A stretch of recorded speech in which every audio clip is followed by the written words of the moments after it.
తెనాలిలో ఎలక్షన్స్ ఈసారి డిఫరెంట్. కమ్మ సామాజిక వర్గం నేతలు ఎటువైపు ఉంటారో స్పష్టత లేదు.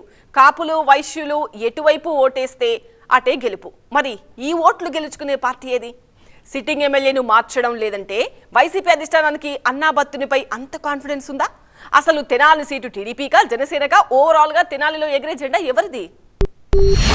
ఈ తెనాల్లో ఈ సైడ్ అన్నామయ్య శివకుమార్, ఆ సైడ్ ఎవరో తెలుసుకోండి అని చెప్పారు. ఎవరు పోటీ చేస్తారో వాళ్ళకే తెలియదు. ముందు వాళ్ళ సంగతి వాళ్ళు చూసుకోమనండి. ఎవరికి ఫోన్ వస్తుందో వాళ్ళకి తెలియదు, ఎవరి తలుపుకు ఎవరి కోసం తెలుస్తున్నారో తెలియదు, ఎవరి లిస్టులో పేరు ఉంటుందో తెలియదు. మా మధ్యలో ఎలాంటి గొడవ లేదు, అనవసరమైనటువంటి అపోహపడతా ఉన్నాడు. ఎందుకంటే అభద్రతా భావం ఆయనకు ఉంది. ఎందుకంటే పొత్తు వచ్చిన తర్వాత ఓటు అనేది అనివార్యం. రెండోది, అతను చేసిన అరాచకాలు ఇంకెవరు చేయలేరు. నాదెండ్ల ఆలపాటిలో ఒకరికే ఛాన్స్. ఒకరికి ఇస్తే మరొకరు మద్దతిస్తారా? పొత్తుతో అన్నాబత్తుని ఫేట్ మారబోతుందా? ఆంధ్ర ప్యారిస్ లో ఎవరిది అప్పర్ హ్యాండ్? ప్యారిస్ అంతటి అందమైన ప్రాంతం. తెనాలి రాజకీయాలు కూడా కామ్గానే ఉంటాయి.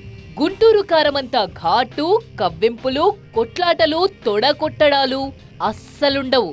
ఒకరిపై మరొకరికి ఘాటు విమర్శలు కూడా తక్కువే.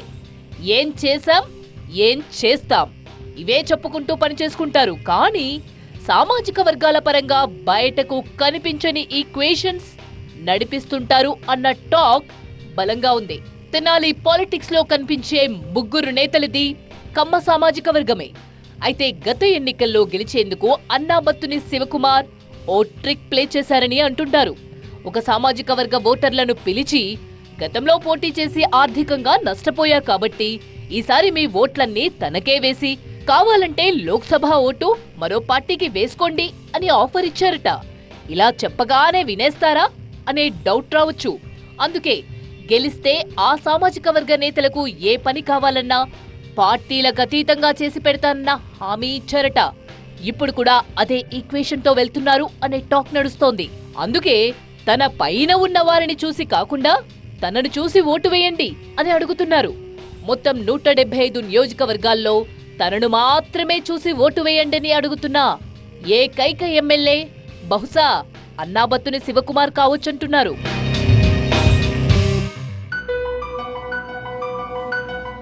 తెనాలిలో YCP sitting MLA Annabattuni Sivakumar ను దాదాపుగా మార్చే అవకాశం లేదు. ప్రస్తుతానికి ఆయన తప్ప మరో ఆప్షన్ కూడా కనిపించడం లేదు. మరి ప్రత్యర్థి ఎవరు? ఖచ్చితంగా టీడీపీనే ప్రత్యర్థి. కానీ ఈసారి జనసేనతో పొత్తుంది. తెనాలిలో జనసేన అంటే నాదెండ్ల మనోహర్ మినహా మరో పేరు వినిపించదు. అందున జనసేనలో నంబర్ 2 పొజిషన్.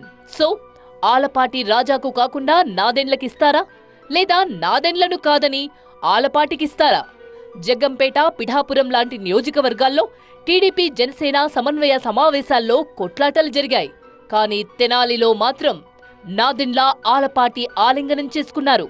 పార్టీ కార్యక్రమాలను కూడా కలిసే చేస్తున్నారు. కానీ ఎక్కడో అనుమానం.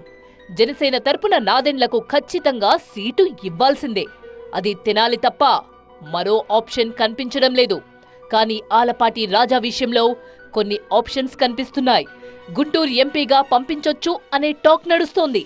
లేదంటే ఎమ్మెల్సీ ఇస్తారని చెప్పుకుంటున్నారు.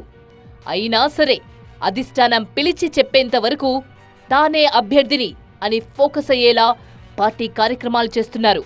ఈ మధ్య పాదయాత్ర కూడా ప్రారంభించారు.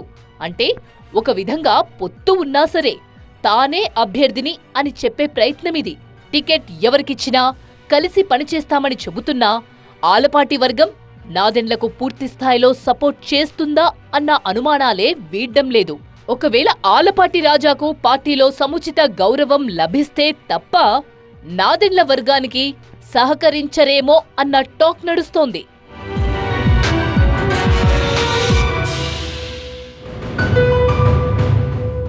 గతంలో మంత్రిగా పనిచేసిన ఆలపాటి రాజేంద్ర ప్రసాద్ కు చెక్కు చెదరని కార్యకర్తల బలముంది. తండ్రి ఆలపాటి వెంకటరామయ్య చౌదరి రాజకీయ వారసత్వాన్ని, ఆయన చేసిన అభివృద్ధినే నమ్ముకుంటూ తెనాలిలో పోటీ చేస్తున్నారు. నిజానికి ఆలపాటి రాజా 1994, 1999లో వేమూరు నుంచి గెలిచారు. 2009లో వేమూరు ఎస్సీ రిజర్వ్డ్గా మారడంతో తెనాలి నుంచి పోటీ చేశారు. తిరిగి 2014లో టీడీపీ ఎమ్మెల్యేగా గెలిచారు. ప్రస్తుతానికైతే ఎవరికీ టికెట్ కన్ఫర్మ్ చేయలేదు కాబట్టి తానే అభ్యర్థిని అంటూ ప్రజల్లో ఉంటున్నారు. అధిష్టానం చెబితే సీటును జనసేనకివ్వడానికైనా సిద్ధమే అంటున్నారు. మాకు ఎలాంటి వివాదం లేదు, ఎలాంటి తగాదా లేదు, ఏ రకంగా లేదు. మేము ఒక్కటే ఆ రోజున కలిసి మేము ఎప్పుడైతే ఆత్మీయ సమావేశం ఏర్పరచుకున్నాం, ఆత్మీయ సమావేశంలో చాలా స్పష్టంగా చెప్పాం, సీట్ అనేది అధిష్టానం నిర్ణయించే అంశం. ఆయన 4 సార్లు ఎమ్మెల్యేగా పోటీ చేశాడు, నేను 6 సార్లు ఎమ్మెల్యేగా పోటీ చేశాను. నాకు రావాలని నేను అనుకోవచ్చు, ఆయనకి రావాలని ఆయన అనుకోవచ్చు. అది మా ఇద్దరికి వ్యక్తిగతమైన సంబంధించం. పార్టీ నిర్ణయం అనేది పొత్తులు ఏర్పడిన తర్వాత పార్టీ నిర్ణయం తీసుకునే దాన్ని బట్టి ఆధారపడి ఉంటుంది.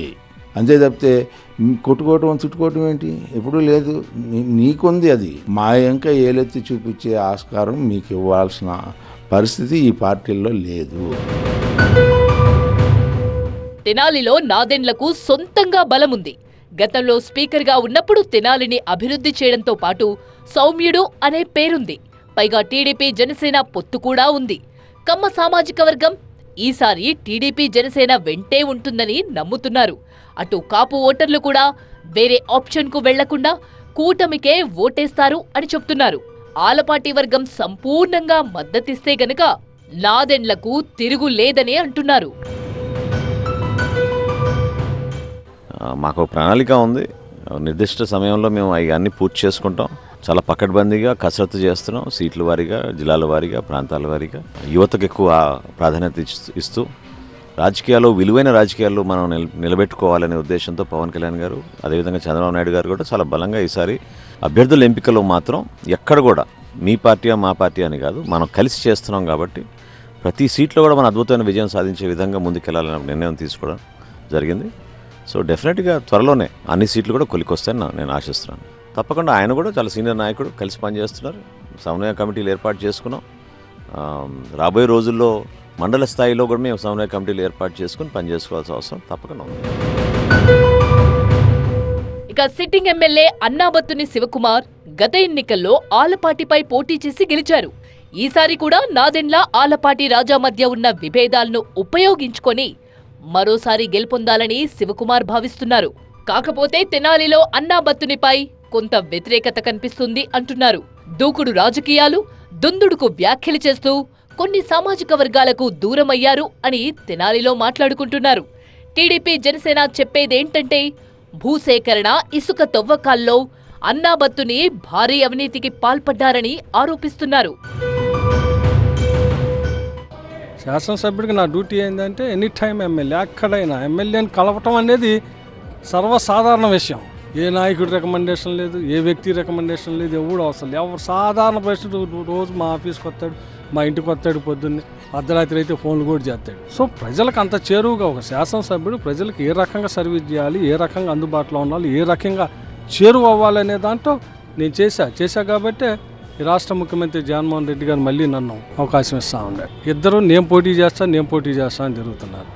నేనేం చెబుతానంటే ఇద్దరు విడివిడిగా పోటీ చేసినా సంతోషం, ఇద్దరు కలిసి పోటీ చేసినా సంతోషం. ఈ తెనాల్లో ఈ సైడ్ అన్నాబత్తుని శివకుమార్, ఆ సైడ్ ఎవరో తెలుసుకోండి అని చెప్పారు. ప్రజలు మాత్రం క్లారిటీగా తెలుసుకున్నారు ఏ సైడ్ అయినా అన్నాబత్తుని శివకుమార్కి అని చెప్పి. అది మాత్రం వాస్తవం. తెనాలి నియోజకవర్గంలో కమ్మ, కాపు, వైశ్య సామాజిక వర్గం ఓట్లే గెలుపోటములను శాసిస్తుంటాయి. తెనాలి రూరల్ మండలంలో కాపులు, కొల్లిపర మండలంలో రెడ్లు, తెనాలి మున్సిపాలిటీల్లో కమ్మ, వైశ్య, ముస్లిం మైనారిటీలు ఎక్కువగా ఉంటారు.